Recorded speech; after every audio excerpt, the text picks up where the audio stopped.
Welcome to The Explainer, where we get into the real stories behind the icons. And today, oh boy, we're talking about the man who gave us April is the Cruelest Month, the one and only T.S. Eliot. Okay, so let's get right into it. The T.S. Eliot we think we know, the stoic genius, the buttoned-up London banker, the totally impersonal poet. Well, that's really only half the story. That's the myth. The reality? Well, it was a whole mess of emotional turmoil, secret love, and even a complete nervous breakdown. Not exactly the picture you had in mind, right? You see, for most of his life, that public image was this incredibly crafted mask. But, and this is where it gets good, recently unsealed documents are finally letting us see the chaos that was going on underneath.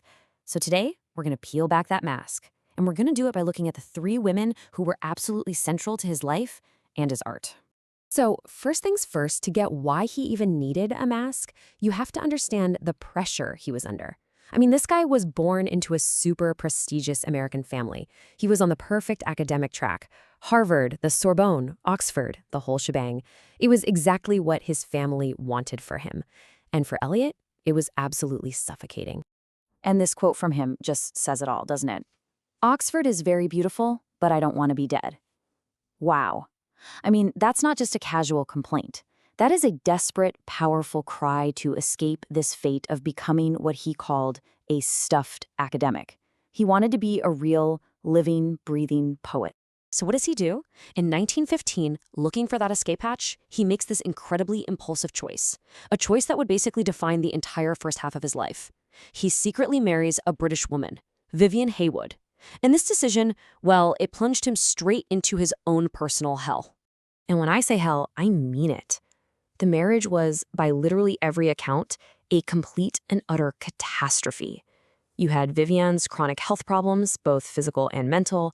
You had Eliot's grueling, soul-crushing job at a bank. It was just this constant, unpredictable turmoil that basically destroyed both of them. It's like they were just eating each other alive. And this brings us to this incredible, central paradox of his entire career. So, by 1921, all of this stress, all this misery, it just boils over. He has a complete nervous breakdown. But here's the crazy part. It's right then, in the middle of this total collapse, as he's recovering, that he starts writing his masterpiece, The Wasteland. I mean, he even said it himself years later. He came right out and admitted that the marriage brought him zero happiness, but it gave him the exact state of mind that he needed to write that poem. Think about that. His absolute worst personal suffering became his most powerful creative fuel. Wild. So, this whole experience, it builds into what is, for me, the most fascinating contradiction of his entire career. This massive clash between what he preached in public and what he was living in private. Okay, so here's the public side of things. Eliot gets famous for this big theory he has called poetic impersonality. The basic idea is that great art isn't about expressing your feelings, it's about escaping from them. A poet, he said, shouldn't be pouring their heart out on the page. They should be more like a neutral catalyst, totally objective. But you see the problem here, right? Here's the huge conflict. On one side, you have his theory. Poetry is an escape from emotion. And on the other side, you have the reality. The Wasteland is drenched in the raw, personal pain of his awful marriage and his breakdown. It's the total opposite of his own rule. So what gives? Why the huge contradiction? Well, the answer to that gets even deeper when you learn about a secret he kept for more than 20 years. A secret that was then locked away from all of us for another 50 years. And get this. Just a few years ago, a box at Princeton University was finally opened. And inside, over 1,000 passionate letters from T.S. Eliot to a secret love, a woman named Emily Hale.